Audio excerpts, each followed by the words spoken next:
Hello friend, मैं आनंद राज। आप सब भी देखिए बीएड एग्ज़ाम में, क्योंकि बीएड एग्ज़ाम आपका स्टार्ट होने वाला है। तो देखिए बिहार यूनिवर्सिटी हुआ का एग्ज़ाम जस्ट स्टार्ट होने वाला है। तो बीएड एग्ज़ाम में और अदर यूनिवर्सिटी में भी एग्ज़ाम होने वाला है, समझे। तो बीएड एग्ज़ाम में कैसे लिखना है कि आपका बहुत अच्छा नंबर आए, 80% से ऊपर नंबर आए। तो देखिए एकदम देसी जुगाड़ बताएंगे, देसी तरीका बताएंगे कि जिससे आप कम समय में अच्छा नंबर गेन कर पाइएगा, समझे। तो चलिए हम लोग स्टार्ट करते हैं कि बीएड एग्ज़ाम में कैसे लिखना है। तो देखिए सबसे पहले आपको बता दें कि बीएड का जो एग्ज़ाम होता है वो सब्जेक्टिव होता है और इसमें 4-5 चीज़ पर आप ध्यान दीजिएगा तो आपका बहुत अच्छा नंबर आ जाएगा। अब क्या क्या चीज़ पर ध्यान देना है तो चलिए हम शुरू करते हैं। तो देखिए सबसे पहले 2-3 चीज़ आपको पहले क्लियर कर देते हैं कि सबसे ज़रूरी चीज़ होता है कि आपका कितना पेज मिलेगा, कितना समय में हमको लिखना है, एक क्वेश्चन पे कितना समय देना है, एक क्वेश्चन कितना पेज में लिखना है, ये सब बहुत ज़रूरी चीज़ है। तो देखिए सबसे पहले आप एग्ज़ाम में जाइएगा, दिखा भी है कि छोटी मगर मोटी बातें, देसी जुगाड़ बीएड में अच्छा नंबर लाने का। अब देखिए एग्ज़ाम में जाइएगा तो घड़ी जरूर पहन के जाइए, क्योंकि घड़ी पहन के हम इसीलिए बोल रहे हैं क्योंकि आपको 3 घंटा टाइम मिलेगा, समझ गए। आपका बीएड बिहार यूनिवर्सिटी में बीएड फर्स्ट ईयर में कोर्स 1, 2, 3 और बीएड सेकेंड ईयर में C8 और C9 80 नंबर का पेपर होता है, जिसमें आपका 5 यूनिट पढ़ना होता है, समझ गए।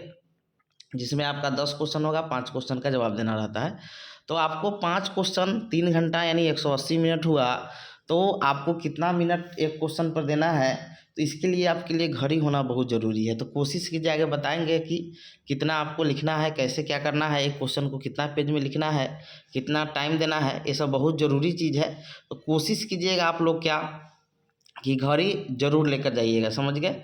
क्या कीजिएगा कि घड़ी जरूर लेके आप लोग क्या कीजिएगा जाइएगा, समझे। तो घड़ी पहन कर जाइएगा और एक वहाँ तो स्मार्ट वॉच नहीं पहनने दिया जाएगा, तो नॉर्मल आप घड़ी पहन के जाइएगा, समझे, टाइम के लिए, क्योंकि टाइम मैनेजमेंट बहुत ज़रूरी है बीएड एग्जाम में। नहीं तो ऐसा नहीं होता कि बहुत स्टूडेंट क्या करते हैं कि पहला ही क्वेश्चन 1 घंटा लिखने में लगा देते हैं, जिससे उनका एक क्वेश्चन छूट जाता है। क्वेश्चन छोड़िएगा तो बहुत घंटा है, समझे। तो सबसे पहले आप घड़ी पहन के जाइएगा। घड़ी लेकर क्यों जाइएगा, तो देखिए यहाँ पर इसका हम कंक्लूजन बता देते हैं कि क्यों घड़ी पहन के जाना चाहिए। तो देखिए आप जाइएगा एग्जाम में तो आपको 3 घंटा मिलेगा, कोर्स 1, कोर्स 2, कोर्स 3, समझे। कोर्स 4, 5, 6 में भी 3 ही घंटा मिलता है बिहार यूनिवर्सिटी में, लेकिन अदर यूनिवर्सिटी में 2 ही घंटा मिलेगा, समझ गए। लेकिन आपको 3 घंटा में 5 क्वेश्चन लिखना है और एक क्वेश्चन 16 नंबर का होता है। तो आपको क्या करना है कि एक क्वेश्चन पर आपको 35 मिनट देना है, समझे। 35 मिनट दीजिएगा तो 175 मिनट 5 क्वेश्चन पर हो गया, यानी 180 मिनट आपका टोटल है 3 घंटा में। तो आपको 35 मिनट के आसपास में एक क्वेश्चन पर टाइम देना है, समझ गए। कोर्स 1, 2, 3 में, कोर्स 8, 9 में, और फिर आप 3 घंटा टाइम मिलेगा कोर्स 4, 5, 6, 7 में, क्योंकि उसमें 3 यूनिट पढ़ना होता है, तो उसमें आप ज़्यादा समय दे सकते हैं। लेकिन ये 35 जो आपका 5 यूनिट वाले जो कोर्स है, इसमें आपको एक एक क्वेश्चन पर आपको 35 मिनट देना है। देखिए पहला क्वेश्चन लिखने में थोड़ा ज़्यादा समय लग जाता है, समझे। 40 मिनट के आसपास दे सकते हैं, लेकिन 1 घंटा के चक्कर में नहीं पड़िएगा। देखिए इससे क्या होगा आपको बताते हैं कि एक क्वेश्चन ही आप 1 घंटा में लिखिएगा तो आप 4 ही क्वेश्चन लिख पाइएगा, आप 5 क्वेश्चन नहीं लिखिए। इससे क्या होगा कि 16 नंबर का आपका क्वेश्चन होगा, तो 4 लिखिएगा तो 12-12 नंबर मिलेगा, तो आपका कितना हो जाएगा 12 चौका 48 नंबर। लेकिन वही चीज़ है, आप 5 क्वेश्चन लिखिएगा, आपका 11 ही नंबर मिलेगा, तो 11 पचे 55 हो जाएगा, समझ गए। तो कहने का मतलब क्या हुआ कि आपको कैसे भी करके 5 क्वेश्चन लिख कर आना है, जैसे भी लिखिए, समझे। तो आपको यहाँ समझ गए होंगे कि हमको घड़ी लेके जाना है और एक क्वेश्चन पर हमको कितना पेज बताएंगे बाद में, कि आपको कोशिश करना है कि आप घड़ी पहन के जाइए और आप क्या कीजिए कि आपको एक क्वेश्चन पर 35 मिनट के आसपास समय देना है, समझ गया। कोर्स 1, 2, 3 और C8 और C9 में। अब आते हैं हम लोग दूसरे पॉइंट में। जो दूसरा पॉइंट आपका है, तो दूसरे पॉइंट में हम लोग आते हैं। अब दूसरा पॉइंट में हम लोग आते हैं, 1 मिनट।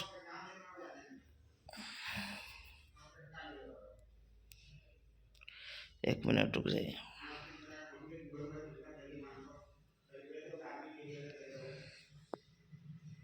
चलिए, दूसरा पॉइंट में हम लोग आते हैं कि दो कलम लेके जाइएगा, एक ब्लैक और ब्लू, मतलब कहने का मतलब दो रंग का कलम लेके जाइएगा, एक ब्लैक और ब्लू। देखिए ब्लैक और ब्लू इसलिए हम बोल रहे हैं कि जो हाईलाइट वगैरह आपको करना होगा, जैसे आपको लिखना है प्रस्तावना लिखना है, मान लीजिए किशोरावस्था की परिभाषा लिखना है, तो उसको ब्लैक से लिख सकते हैं।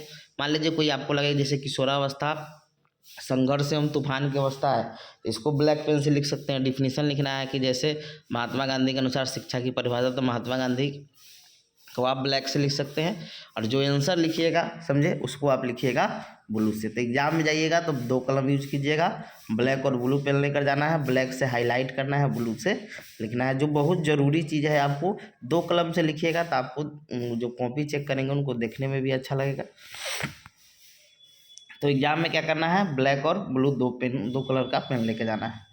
अब आते हैं कि प्रत्येक क्वेश्चन में आपको इंट्रोडक्शन से शुरुआत करना है और निष्कर्ष में ख़त्म करना है। समझ गए? यानी कहने का मतलब देखिए आपके लिखने का फॉर्मेट क्या होगा, तो यहाँ समझ जाइए कि देखिए कोई भी क्वेश्चन जैसे मान लीजिए हमको पूछ दिया कि किशोरावस्था क्या है, इसके विशेषता बताइए, तो आपको क्या करना है कि प्रस्तावना, या इसी को हम लोग इंट्रोडक्शन बोलिए, परिचय बोलिए, समझे, जो कहिए आप। तो प्रस्तावना, भूमिका, परिचय जो कहना है उसको, तो प्रस्तावना से आप क्या कीजिएगा, स्टार्ट कीजिएगा। समझ गए आंसर को?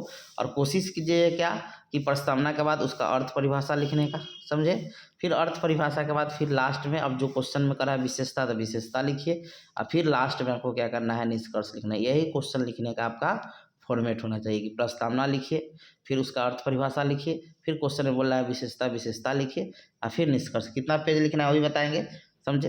तो इतना करिएगा तो आपका क्या होगा कि अच्छा क्वेश्चन देखने में आंसर भी आपका क्या लगेगा, अच्छा लगेगा। समझ गए? तो इतना चीज़ आपको करने आना चाहिए कि कोई भी क्वेश्चन का शुरुआत कीजिएगा तो प्रस्तावना से, यानी इंट्रोडक्शन यानी भूमिका परिचय से शुरू कीजिएगा, और इंड कीजिएगा निष्कर्ष। निष्कर्ष आधा पेज लिखिएगा।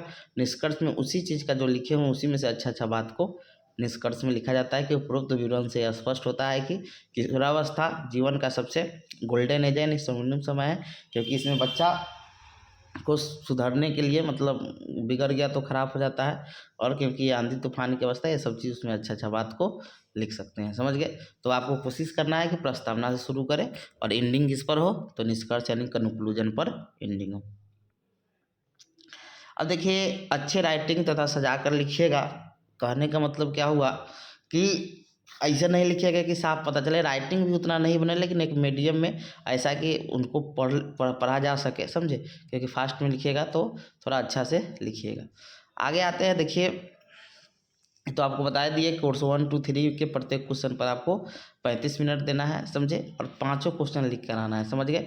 आपका कोर्स 1, 2, 3 और C8, C9 में आपको क्या होगा कि आपका 80 नंबर वाले पेपर में आपको 5 क्वेश्चन लिखना होता है। क्वेश्चन भी बताएंगे, जैसे देखिए यहाँ पर आपको हम बताते हैं। जैसे देखिए course 1 childhood and growing up का है, तो देखिए लिखा हुआ है ना कि प्रत्येक इकाई से एक प्रश्न का चयन करते हुए कुल 5 प्रश्नों का, यानी प्रत्येक इकाई से आपको एक प्रश्न का चयन करते हुए कुल 5 प्रश्नों का जवाब देना है। जैसे इसमें 2 क्वेश्चन होगा, प्रत्येक यूनिट में आपका 2 क्वेश्चन। जैसे बाल्यावस्था से क्या समझते, बाल्यावस्था में परिवार और विद्यालय के प्रभाव के विचार। दूसरा क्वेश्चन है व्यक्तित्व विकास क्या है, जीन पियाजे के सिद्धांत के आलोक में इनके ज्ञानात्मकता क्या है। आपका 2 क्वेश्चन है, 2 में कोई एक क्वेश्चन को इसी यूनिट से लिखना है। फिर यूनिट 2 में भी वही 2 क्वेश्चन में से कोई एक लिखना है, समझे। फिर उसके बाद यूनिट 3 में भी तो ऐसे, तो आपको कोर्स 1, 2, 3, C8, C9 में इस सब में आपको क्या करना है, तो 35 मिनट एक क्वेश्चन पर आपको टाइम देना है। समझ गए? और 4, 5, 6 में 1 घंटा टाइम होता है, तो उसमें थोड़ा आप बढ़ा सकते हैं। लेकिन जो यूनिवर्सिटी में 2 घंटा टाइम मिलता है, या कोई यूनिवर्सिटी में यूनिट 3 रहेगा तो आपको 3 ही क्वेश्चन लिखना है, कोई में 5 भी लिखना होता है, तो उसी के अकॉर्डिंग अपना टाइम मैनेजमेंट कर लीजिएगा। अब आते हैं हम लोग, लिखा हुआ है कोर्स 1, 2, 3 में कैसे भी देखिए आपको रो कर गा कर जैसे भी, समझे, 5 यूनिट वाले क्वेश्चन में 5 क्वेश्चन लिख के आना है, समझे। प्रत्येक यूनिट से मान लीजिए कोई क्वेश्चन का आंसर आपको जवाब में नहीं मालूम है तो उसको कोरिलेट करके लिख दीजिए, समझे। लेकिन छोड़िएगा नहीं, 5 क्वेश्चन आपको लिख कर आना है। छोड़िएगा तो फिर गड़बड़ हो जाएगा। कोशिश कीजिएगा कि जितना क्वेश्चन बोल रहा है लिखने के लिए हम सब लिख दें। उसके बाद हमारा, अब देखिए मेन चीज़ है कि एक क्वेश्चन को मिनिमम 5 से 6 पेज मैक्सिमम ये लिखने का मतलब समझिए, अब सिंपल बताते हैं कि आपको 6 पेज लिखना है, समझे। 5 7 के चक्कर में नहीं, फिर ये 6 पेज 5 पेज ही आपको लिखना होगा, 6 पेज ऊपर जाएगा। देखिए आप क्या कीजिएगा कि एग्जाम में जाइएगा तो देखिए 5 पेज आपको लिखना है, 5 पेज, और छठा पेज में आप निष्कर्ष लिखिएगा। यानी 5 पेज में आपको आंसर को कंक्लूड कर देना है, निष्कर्ष यानी कंक्लूजन लिखना है, और आपका कंक्लूजन आधा पेज में लिखिएगा। तो 5 पेज ही या 6 पेज ही आपका हो जाएगा। यानी आपको 5 ही पेज लिखिएगा, 6 पेज आपका क्या हो जाएगा, काउंट हो जाएगा। निष्कर्ष लिखिएगा, आपका कम समय में आपका 6 पेज भी हो जाएगा। तो कोशिश कीजिएगा क्या कि आपको मतलब 5 पेज में आंसर लिखना है, छठा पेज में क्या करना है, छठा पेज का जो शुरुआती होगा उसके ऊपर निष्कर्ष लिखिएगा, आधा पेज लिखिएगा, और अगला जो क्वेश्चन स्टार्ट कीजिएगा वो निष्कर्ष के नीचे से नहीं स्टार्ट कीजिएगा, अगला पेज में स्टार्ट कीजिए। जैसे मान लीजिए हम निष्कर्ष यहाँ पर लिखे और यहाँ पर खत्म हो गया, तो हम यहाँ से अगला क्वेश्चन नहीं लिखेंगे, अगला क्वेश्चन हम कहाँ से लिखेंगे, तो अगला पेज से लिखेंगे, समझ गए। तो आपको 6 पेज लिखना है, समझे। लेकिन क्या करना है कि आपको कि 5 पेज में तक आंसर लिखना है, छठा पेज में आपको निष्कर्ष आधा लिखकर उसको आंसर को लिख देना है, समझ गए। इतना चीज़ आप कर लीजिएगा तो फिर आपका क्या होगा, कोई दिक्कत नहीं होगा, समझे। तो ये क्वेश्चन को आप 6 पेज हो गया आपका, 5 पेज लिखिएगा, 1 पेज निष्कर्ष, तो 6 पेज हो गया, समझे। इससे क्या फ़ायदा होगा कि अगला जो पेज आएगा आपका छठा पेज में लिखिएगा निष्कर्ष, फ्रंट पेज आएगा, जिससे एग्जामिनर देखने में अच्छा उनको लगेगा। अब आते हैं कि जिस पेज में आपका आंसर शीट खत्म होगा उसी पेज में दूसरा वही चीज़ हुआ कि जिस मान लीजिए यहाँ पर आपका ख़त्म होता है आंसर, समझे। यहाँ मान लीजिए यहाँ पर, तो यहीं से नहीं है, दूसरा क्वेश्चन लिख लीजिएगा, अगला पेज में आपको लिखना है, समझ गए। ये चीज़ को ध्यान में रखिएगा। आगे है कि जिनका अच्छा इंग्लिश आता है वो इंग्लिश में ही अपना आंसर लिखे, ज़्यादा मार्क्स आएगा हिंदी के अपेक्षा। बिल्कुल सही बात है, कंटेंट दोनों का सेम रहेगा, इंग्लिश में अपेक्षा थोड़ा इंग्लिश में थोड़ा ज़्यादा नंबर आता है। लेकिन वही चीज़ है कि अब पता नहीं इंग्लिश आया, नहीं इंग्लिश में लिखने लगिए, फिर गए। हिंदी आपको अच्छा आता है तो हिंदी में लिखिए, इंग्लिश आपको अच्छा आता है इंग्लिश लिखिए, समझ गए। तो जिनको अच्छा इंग्लिश आता है वो इंग्लिश में लिखे अपना आंसर, समझे। आगे है कि कोशिश कीजिए कि जितना अधिक से अधिक डायग्राम, देखिए डायग्राम आपको एक क्वेश्चन में 1 से 2 बनाना है, समझ गए। एग्जाम में आप 1 से 2 डायग्राम बना सकते हैं एक क्वेश्चन में, नहीं 5 क्वेश्चन आपको कोर्स 1-5, तो आप 5 से 6 डायग्राम बना सकते हैं, समझ गए। ज़्यादा डायग्राम भी नहीं बनाना है, जो आसान डायग्राम हो उसको बनाइए, ऐसे त्रिभुज वाला बना दीजिए, गोलकार करके, किसी का विशेषता बताना है तो ऐसे बता दीजिए, समझे। तो डायग्राम बनाना है, लेकिन प्रत्येक क्वेश्चन में 1 बहुत हो गया, समझे। 1 कोई में 2 बनना है तो 2 बना दी, लेकिन कोशिश सब में 2 नहीं बनाए कीजिएगा, 1 बहुत डायग्राम है, समझे। तो एग्जाम में कोशिश क्या कीजिएगा कि डायग्राम बना सके। अगला है कि जब भी क्वेश्चन लिखिएगा लगे कि आपको पैराग्राफ चेंज करना है तो हर अति में पैराग्राफ चेंज करते रहे। इससे क्या पता चलता है कि थोड़ा देखने में एक अच्छा लगता है, समझे। तो पैराग्राफ चेंज करके लिखिएगा, समझे। अगला है कि कोई भी क्वेश्चन का आंसर लिखने के लिए उस क्वेश्चन का यूनिट ऊपर में तथा क्वेश्चन का नंबर देकर लिखे। जैसे मान लीजिए एग्जाम्पल के तौर पर आपको लिखना है कि मान लीजिए हमको यूनिट 3 का क्वेश्चन टच करना है, तो यहाँ पर जैसे जो आपको याद हो, समझे। यूनिट 3 ऐसे लिख लीजिएगा, ऐसे लिखा हो या रोमन में लिखा हो, जैसे लिखा हो क्वेश्चन पर लिख दीजिएगा। फिर यहाँ पर आपका क्या लिखिएगा, क्वेश्चन नंबर 3 है तो आपका 5 या छठा क्वेश्चन होगा। फिर यहाँ प्रस्तावना लिखिएगा, समझे, और फिर नीचे से आप अपना आंसर स्टार्ट कर दीजिएगा, समझे। तो यूनिट ये सब लिखिएगा आप ब्लैक पेन से, समझे। प्रस्तावना हो गया, क्वेश्चन ये सब ब्लैक पेन से लिखिएगा। तो हर क्वेश्चन लिखिएगा ना तो उसके यूनिट को उसके ऊपर में लिख दीजिएगा, समझे। जिससे आपको क्या होगा कि ज़्यादा परेशानी नहीं होगा। अदर में क्या याद रखिएगा, सिंपल में कि आपको कैसे भी करके आपको 5 क्वेश्चन लिखना है।